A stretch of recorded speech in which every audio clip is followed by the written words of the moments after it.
जय श्री राम, जय जगन्नाथ, जय अवधि हनुमान। नमस्कार ओडिशावासी। जा हो आपण मानकर भल पाइबा, शुभेच्छा, सदिच्छा निश्चित गोटे पर गोटे वीडियो तैयारी करने प्रेरणा। गत वीडियो रे आमे आलोचना करथिले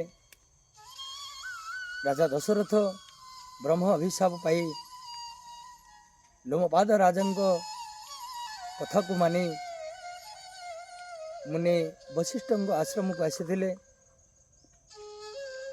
ऋषि वशिष्ठ भ्रमण जाइथिबारु तांको सहित सीना देखाई पारलानी, किंतु तांकर पट शिष्य सदानंद को सहित देखाई एवं इतिवृत्ति समस्त कथा कहिसंती। जेमती से जने ब्राह्मण बालक को हत्या करथिले एवं ब्रह्म अभिशाप रे तांको शरीर कदार्ज कदाकार हो जाइथिला। शिष्य सदानंद कहिथिले जे एहर उपाय होची केवल 3 थर राम राम कहीदबा।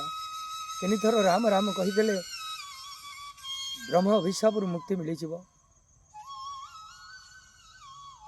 अभिशप्त दशरथ शिष्य सदानंद कथारे 3 थर राम राम कहीदेले राजा दशरथ ब्रह्म अभिशाप मुक्त हो गले। ब्रह्म अभिशाप मुक्त हो राजा दशरथ नौर को चली गले। किछि दिन परे ऋषि वशिष्ठ आसी आश्रम रे पहुंचले। शिष्य सदानंद को पचारे, आश्रम समस्त कुशलता पचारे। शिष्य सदानंद कहले हे गुरुदेव, आश्रम को आमर राजा दशरथ आसी थिले। राजा दशरथ आसी थिले? वशिष्ठ ऋषि पचारे कहीं आसी थिले ना से ब्रह्म अभिशाप रे से पीड़ित थिले। तांको शरीर कदर्ज कदाकार हो जाइथिला, तेणु तार उपाय पाई आपण को पाखु आसी थिले ना तापरे ना हे गुरुदेव मो दुष्टता मार्चना करिवे, मु आपणठू शिखिथिबा से उपाय टी तांको कहीदेली राजन को। ना कौन कहल ना कहले जे तमे भगवान राम कर नाम टिके 3 थर नहीं जाओ, देखिबो तुम्हें ब्रह्म अभिशाप मुक्त हो जीव। एवं ठीक राजा दशरथ 3 थर राम राम कहले एवं से ब्रह्म अभिशाप मुक्त हो पुनर्बार पुनः पूर्व शरीर को फेरी पाइले, नौर को चली गले। ऋषि वशिष्ठ रागी गले, कौन कलु रे चंडाल, तू मोर शिष्य हवाई अनुपयुक्त, तू उपयुक्त शिष्य नुह मोर।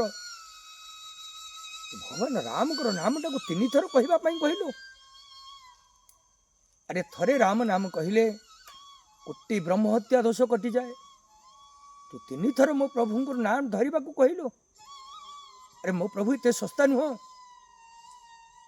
मो प्रभु को थरे ना धरिले कोटि कोटि ब्रह्म हत्या, नारी हत्या, शिशु हत्या, गो हत्या समस्त दोषरु मुक्ति मिली जाए। इह काल पर काल दोष मुक्ति हो जाए। तू कौन कलु चंडाल, मो प्रभु को नाम को 3 थर कहवा को कहलु। धिक सत धिक तो जीवन को तते मु अभिशाप दउची, तू आज ठरू कच्छप ही जा। ऋषि वशिष्ठ अभिशाप निश्चित तो फल फलिब। ऋषि अभिशाप पाई शिष्य सदानंद संगे संगे कच्छप ही गले एवं से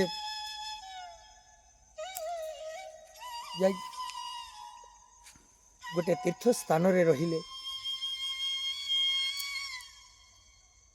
तापरे से तीर्थ स्थान रे थिबा समस्त ऋषि मानक गहन रे रही सेमानक सत्संग शुणी शुणी दिन हठात कच्छपर मन बड़ी जे भगवान लक्ष्मी नारायण को दर्शन करिवो, क्षीरसागर को जीव,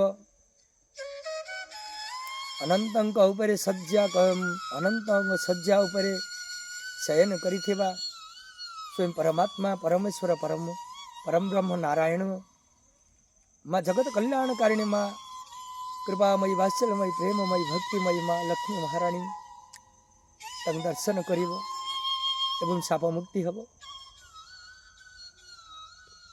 आपरे मो कथा टी एतिक रखुची आ परवर्ती कथा परवर्ती वीडियो रे मु निश्चित आपण मानकु कहिबी। मु एतिक कहिबी जदि मो वीडियोटी आपण मानकु सतरे भल लगी थाए ताल निश्चित लाइक करिवे कमेंट करिवे निश्चित शेयर करिवे। रहुची जय श्री राम जय जगन्नाथ जय अवधि हनुमान नमस्कार ओडिशावासी।